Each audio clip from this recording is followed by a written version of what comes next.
ඔයාලට එකතු වෙන්නේ මගේ YouTube channel එකෙන් අලුත්ම වීඩියෝ මාලාවක් එක්ක. මේ වීඩියෝ මාලාවෙන් මම කතා කරන්න බලාපොරොත්තු වෙන්නේ 6 National Diploma in Accountancy වල first year first semester එකේ subject එකක් වන Global Business Environment ගැන. මේ වීඩියෝ මාලාව සිංහලෙන් explain කරන නිසා ඔයාලට Global Business Environment ගැන දල හදාසක් ඉක්මනින් ගන්න පුළුවන්.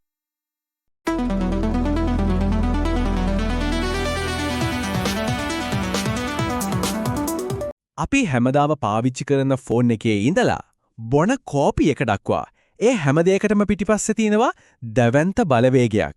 අන්න ඒ බලවේගය, ඒ කියන්නේ ගෝලීයකරණය ගැන තමයි මේ විග්‍රහය.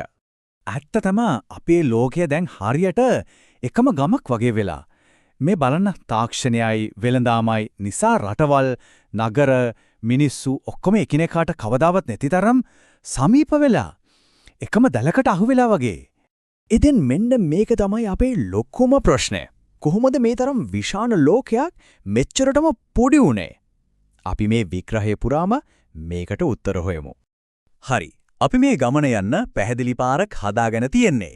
මුලින්ම ගෝලීයකරණය කියන්නේ මොකක්ද කියලා හරියටම අල්ලගමු.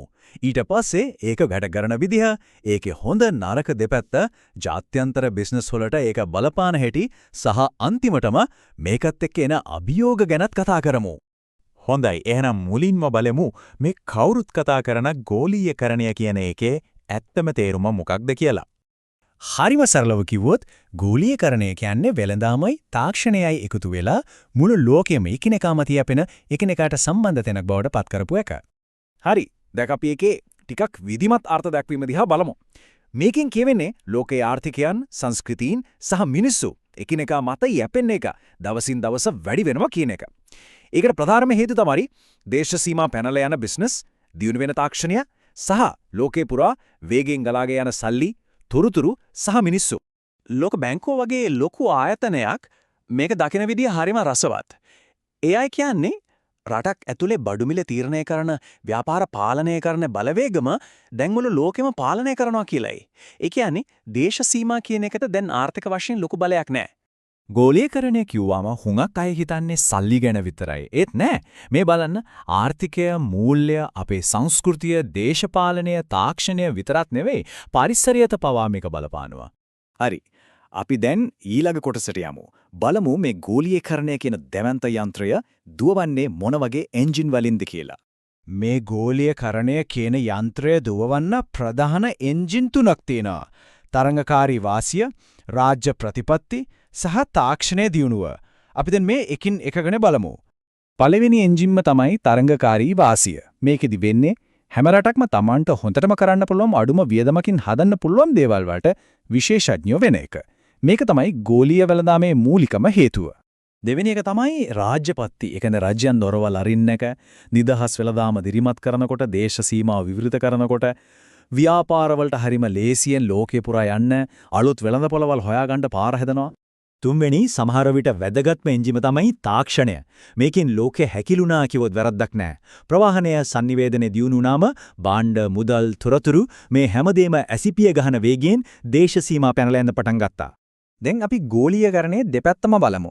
මොකද මේක හරියට කාසියක දෙපැත්ත වගේ. හොඳ වගේම නරක පැත්තකුත් තියෙනවා. මේ බලන්න. එක පැත්තකින් බිස්නස් වලට මුළු ලෝකෙම වෙළඳපොළක් වෙනවා. ඒ නිසා අපිට බඩු මිල අඩු වෙනවා, ජීවන තත්ත්වය ඉහළ යනවා. ඒත් ඒ කාසියම අනිත් පැත්තත් තේනවා. ලෝකීය ධනය ටික දෙනෙක් අතේ. ඒ කියන්නේ ධනවත් රටවල් වලට එකතු වෙනවා. ඒ අතරේ දුප්පත් රටවල් සූරාකෑමට ලක් වෙන්නත් පුළුවන්. ඒ වගේම තමයි ලෝකයේ තියෙන විවිධ ලස්සන සංස්කෘතීන් ටිකින් ටික නැති වෙලා එකම විදිහේ සංස්කෘතියකට හැඩගැහිමේ අවදානමකුත් තියෙනවා. හරි. දැන් අපි බලමු මේ ගෝලීයකරණය කියන ලොකු සංකල්පය බිස්නස් ලෝකේ ඇත්තටම ක්‍රියාත්මක වෙන්නේ කොහොමද කියලා. ජාත්‍යන්තර ව්‍යාපාර කියන්නේ හරිම සරල දෙයක්. රටවල් අතර භාණ්ඩ සහ සේවා හදන එකයි විකුණන එකයි. හොඳයි. මේ දෙකේ වෙනස හරියටම තේරුම් ගන්න එක වැදගත්.